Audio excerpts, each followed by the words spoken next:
तो बजट में हम लोगों को कह दिया गया कि आपका कैपिटल गेन टैक्स रिड्यूस कर रहे हैं, आपको बहुत सारा बेनिफिट मिलने वाला है। लेकिन एक्चुअल में ऐसा क्या है, तो इस चीज़ को हम समझते हैं कि कैसे हम लोगों को निर्मला सीतारमण जी ने जो बजट पेश किया उसमें हम लोगों को कैसे उन्होंने इंटरप्रेट किया और क्या एक्चुअल में था कि हम लोगों को कुछ बेनिफिट भी मिलने वाला है कि नहीं। तो देखिए, जो भी आपका जो रेट यहाँ पर इन्होंने इन्फोर्स किया है वो 23 जुलाई के बाद हुआ है। मतलब 23 जुलाई से पहले जो भी ट्रांजेक्शन जैसे था एज इट इज़ वैसा ही आपका टैक्स लॉ है। 23 जुलाई के बाद जो ट्रांजेक्शन किया है उसमें ही आपको ये जो बजट में अनाउंस किया गया उसका रेट एप्लीकेबल होगा।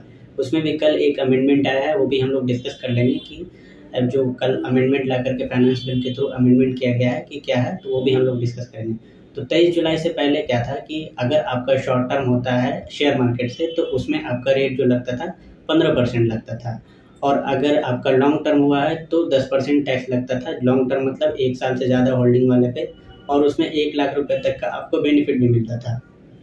अब क्या हुआ है कि 23 जुलाई के बाद जो उसमें कुछ चेंजेस किया गया था, मतलब इस बार जो बजट हुआ था उसमें आपको चेंजेस किया गया था। और एक चीज़ और समझिए कि आपको जो long term land and building का केस था उसमें पहले इंडेक्सेशन मिलता था। इंडेक्सेशन कैसे वर्क करता है ये समझाते हैं कि सपोज एक बिल्डिंग लिया हमने 2001 में, मतलब 1 अप्रैल 2001 को कोई आपने बिल्डिंग खरीदा जिसका वैल्यू था 10 रुपये, ठीक है। तो इनकम टैक्स लॉ के अकॉर्डिंग आज उस प्रॉपर्टी का वैल्यू लगभग 30 रुपये हो जाएगी, क्योंकि उसमें इंडेक्सेशन देता था डिवाइडेड बाय 100 करके। लगभग आज का इंडेक्सेशन जो भी चल रहा है उसमें 3 गुना लगभग हो गया, 331 332 जो भी चल रहा है उसके अकॉर्डिंग आपका उसका वैल्यू जो है 300 लगभग आ जाएगा, सॉरी 30 रुपया। तो आपका 10 रुपये और 30 रुपये मतलब 30 रुपया कॉस्टिंग हो गया, और आज के डेट में उसको सेल करते हैं हम लोग 50 रुपये में। तो 20 रुपये का कैपिटल गेन निकल करके आता है, उस पर हम लोग को 20% टैक्स देना होता था। मतलब 20 रुपये का कैपिटल गेन हुआ तो उस पर 20% लगभग आपका 4 रुपये का होता है। तो मतलब ये कैपिटल गेन था, ये हमने समझाया कि आपको इस तरह से उसमें कैपिटल गेन कैलकुलेट होगा। अब 23 जुलाई के बाद क्या हुआ है, ये जो अमेंडमेंट हुआ था उसमें उन्होंने क्या किया कि इंडेक्सेशन के बेनिफिट को ही हटा दिया। सबसे मेजर यही चेंजेस था। ऐसे तो और भी कुछ चेंजेस हुए जो शेयर मार्केट के लिए भी हैं, लेकिन मेजर चेंजेस जो था ये यही था कि इंडेक्सेशन बेनिफिट को ही हटा दिया। कहा गया कि आप लोग जो है सीधा सीधी अब टैक्स कैलकुलेट कीजिए और 12.5% के हिसाब से रेट के हिसाब से टैक्स दे दीजिए। अब उनका कहना ये था कि आपका जो हम टैक्स स्लैब जो है घटा दे रहे हैं, मतलब टैक्स रेट घटा दे रहे हैं। तो सपोज कीजिए कि हमने वही प्रॉपर्टी जो एग्जांपल लिया था वो हम लोगों ने 10 रुपये में खरीदा था और आज के डेट में 50 रुपये में बेचा था। तो पिछले वाले एग्जांपल में जो पहले लॉ चल रहा था उसके अकॉर्डिंग हम लोगों को क्या हुआ कि 4 रुपये का टैक्स बना, ठीक है।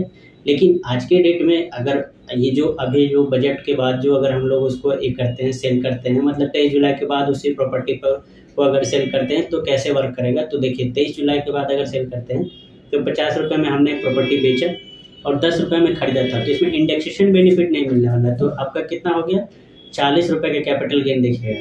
तो 40 रुपये का कैपिटल गेन, 40 रुपये का अगर 12% करते हैं तो आपको लगभग 4 रुपया 80 पैसा आता है, मतलब यही 5 रुपये के आसपास निकल करके आता है। तो यहाँ पर देखिए हम लोगों को वहाँ पे 4 था और यहाँ पे 5 रुपया है। तो अब ये मैंने 10 रुपये का एग्जांपल लिया तो आपको समझ में आया कि चलो पॉइंट का डिफरेंस है, मतलब 4 रुपये 80 पैसा में क्या डिफरेंस है। लेकिन अगर आप देखो कि अगर इसी को इंटू 1000 इंटू 100,000 कर दो, मतलब लाख करोड़ से अगर मल्टीप्लाई कर दो तो कितना ह्यूज डिफरेंस आ जाता है, आपको कितना टैक्स लगता है।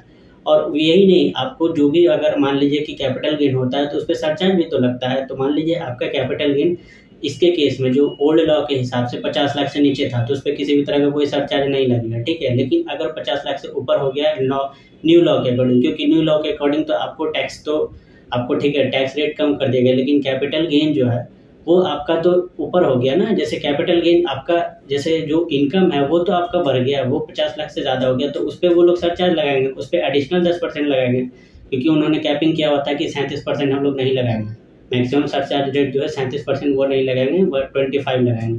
तो उसके केस में तो आपका यहाँ पर ये हो जाएगा, क्योंकि कैपिटल गेन आपका बढ़ा हुआ दिखेगा। तो आपको ये चीज़ समझना होगा कि ये जो लॉ आया था वो हम लोग के लिए बेनिफिशियल नहीं था। अब इसी को जब बहुत सारे लोगों ने कमेंट किया, बहुत सारे लोगों ने इसका विरोध किया, तो फाइनेंस बिल जो कल आया उसमें क्या किया इन्होंने, एक मतलब अमेंडमेंट किया। अमेंडमेंट क्या किया कि जो इन्होंने बजट में बोला था उसको थोड़ा सा चेंज किया है। अब उसमें क्या कह दिया इन्होंने कि जो भी प्रॉपर्टी 23 जुलाई से पहले खरीदी गई थी, मतलब ये चीज़ समझिए मेजरली जो अमेंडमेंट हुआ हम लोग डिस्कस कर रहे हैं लैंड एंड बिल्डिंग के बारे में, कि 23 जुलाई से पहले जो भी प्रॉपर्टी खरीदी गई है उसका अगर हम लोग सेल परचेज करते हैं 23 जुलाई के बाद तो उसमें आपको जो बेनिफिशियल होगा लोअर ऑफ दी जो न्यू टैक्स रेजिम के हिसाब से और जो पुराने वाले जो टैक्स लॉ उसके अकॉर्डिंग जो बेनिफिशियल होगा वो आपको टैक्स पे करना है। तो ये एक थोड़ा सा रिलीफ दिया है इन्होंने कि मतलब जो भी प्रॉपर्टी, लेकिन उसके बाद वाले प्रॉपर्टी पे आज के डेट में मान लीजिए कोई आप प्रॉपर्टी 23 जुलाई को लिया और 10-15 दिन में ही आपने उसको सेल कर दिया, मतलब आज के डेट में उसको सेल कर दिया, तो उस प्रॉपर्टी पे वही रूल लागू होगी जो हम लोगों ने अभी डिस्कस किया कि 12.5% के हिसाब से। 23 जुलाई से पहले जो प्रॉपर्टी खरीदी गई थी सिर्फ उसके लिए है कि अगर आप उसका सेल भी बाद में कर रहे हो तो उसके केस में आपको दोनों में से ऑप्शन दिया गया। तो बेसिकली 3 चीज़ हुआ। एक चीज़ तो पहले कि 23 जुलाई से पहले वाले प्रॉपर्टी को अगर हम सेल परचेज किए हैं तो उसमें आपको किसी भी तरह का कोई दिक्कत नहीं है, जो पहले जैसे था उसी तरह से चलेगा। लेकिन 23 जुलाई के बाद अगर हम लोग प्रॉपर्टी सेल करते हैं तो उसमें ये चीज़ देखना होगा कि उस प्रॉपर्टी को हमने खरीदा कब, मतलब 23 जुलाई को ही खरीदा था तो उसके केस में आपको क्या है कि 23 जुलाई को अगर खरीदा था तो उसके केस में ये न्यू वाला लग जाएगा। लेकिन 23 जुलाई से पहले खरीदा था उसको 23 जुलाई के बाद बेचा है तो उसमें आपके पास ऑप्शन रहेगा कि दोनों में से जो भी आपके लिए बेनिफिशियल होगा तो उस चीज़ को आप कंसिडर करेंगे कि उसके हिसाब से आप लोग टैक्स पेमेंट करेंगे।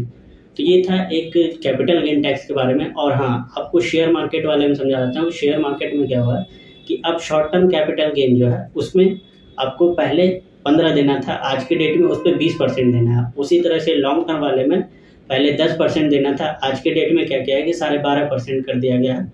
और पहले लॉन्ग टर्म में होता था कि 1 लाख तक आपको टैक्स नहीं लगेगा, मतलब 1 लाख तक लॉन्ग टर्म कैपिटल गेन के शेयर मार्केट से तो उसमें कोई टैक्स नहीं लगेगा। लेकिन आज की डेट में क्या किया है कि 1,25,000 उस लिमिट को बढ़ा दिया गया और टैक्स रेट जो है 12.5% कर दिया गया। और वहीं पे फ्यूचर ऑप्शन करने वाले के लिए उसमें भी थोड़ा सा उसमें इंक्रीमेंट हुआ है। एक कंपोनेंट होता है जो फ्यूचर ऑप्शन में लगता है, उसका रेट बढ़ाया गया है। तो ये सब चीज़ को ध्यान में रखते हुए अगर आप देखा जाए तो ओवरऑल बजट जो है कैपिटल गेन वालों के लिए उतना बेनिफिशियल तो मेरे हिसाब से नहीं रहा। सो आपका क्या इसमें आपका ओपिनियन है वो आप ज़रूर से कमेंट करें, और आपको कोई भी तरह की दिक्कत हो तो आप हमें कमेंट में पूछ सकते हैं।